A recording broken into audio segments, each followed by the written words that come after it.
मेरा नाम देवयानी है और मैं बोकारो स्टील सिटी में रहती हूँ। मेरे पति एक दुर्घटना के शिकार हो गए थे। तभी से मैं अपने घर आकर रहने लगी थी। मेरे भाई का दोस्त संदीप हमारे घर अक्सर आता जाता रहता था। मेरी माँ जो कि एक टीचर है, उन्हें इस बात से कोई आपत्ति नहीं थी।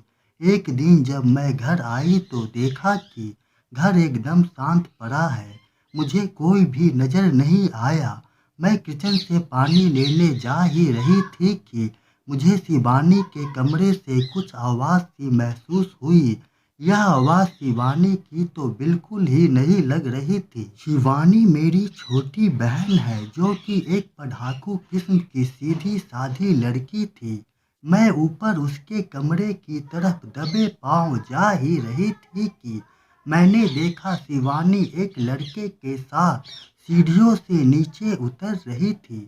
मुझे देखकर वह लड़का एकदम से सकपका गया और उसके कदम वहीं रुक गए थे। मुझे देख शिवानी मुझसे कहने लगी, दीदी यह मेरे कॉलेज का दोस्त रमन है। यह हमारे घर पहली बार आया है क्योंकि इसके नोटबुक मेरे पास ही थे। रमन ने बड़े ही अदब के साथ शिवानी की बातों में हाँ मिलाया और मुझे नमस्ते बोला। मुझे लगा शिवानी सच कह रही है, इसलिए मैंने इस बात की ओर ज़्यादा ध्यान नहीं दिया था। एक दिन हमारे घर संदीप आया हुआ था और वह मेरे भाई के साथ मेरे कमरे में ही बैठा मैच देख रहा था।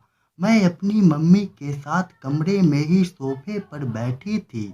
मैंने देखा कि संदीप मैच से ज़्यादा बार बार पलटकर मेरी मम्मी की तरफ ही देख रहा था। हालांकि मेरी मम्मी उस और ज़्यादा ध्यान नहीं दे रही थी।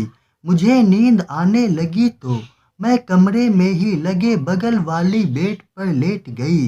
अचानक ही मैंने महसूस किया कि मेरी मम्मी बैठी बैठी मुस्कुरा रही है। वह मुझे नहीं देख पा रही थी। थोड़ी देर बाद ही मम्मी कमरे से निकलकर बाहर की ओर चली गई थी। मैंने घड़ी की ओर देखा तो 11 बज चुके थे। मैच खत्म होने में अभी घंटा भर था। मेरा भाई जब अपने कमरे में जाने लगा तो संदीप ने कहा कि तुम जाओ, मैं पूरा मैच देख कर ही आऊँगा। अब संदीप कमरे में अकेला ही था। मैंने अपने साइड की लाइट बंद कर रखी थी।